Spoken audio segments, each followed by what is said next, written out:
You could go back to school as soon as next Monday if you really thought you were ready. My father's statement confused me, since all of the medical professionals on my case told me many times they recommended I finish my neural rehab before I was able to return to high school. I debated when exactly I would like to make my return, but luckily for me, the school held a bonfire in honor of homecoming, the perfect chance to break the ice with all of my fellow classmates who hadn't seen me or Ella in months. They'd be seeing me much skinnier, more frail, and with less hair than I ever had before. My mom told me I had the same personality, and so did my best friends, but I still wasn't quite sure. Unknown to me at the time, the school had held a pink out day to raise social and economic awareness for Ella and I while we remained in the hospital.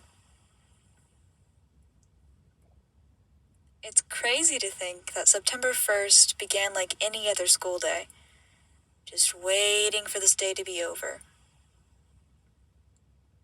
After 8th period rolled around, I took my close friend Vanessa to work, before heading home with Ella, where we helped my mom clean up the guest bedroom to make room for my grandfather.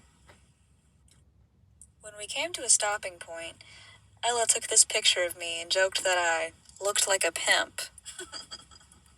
When we came to a trigger warning for blood and graphic injuries. The following images were taken in the hospital by my parents the day and days immediately following the accident, where I received a broken rib, broken pelvic bone, broken tailbone, skull fractures, brain shearing, brain bleeding, and a large laceration. When I woke up in the hospital, I already knew where I was and why I was there. It felt silly to be reminded. My parents were just happy I was awake again and conscious, even though I did have the mentality of a 6-year-old, and I had to age up, as the doctors would say.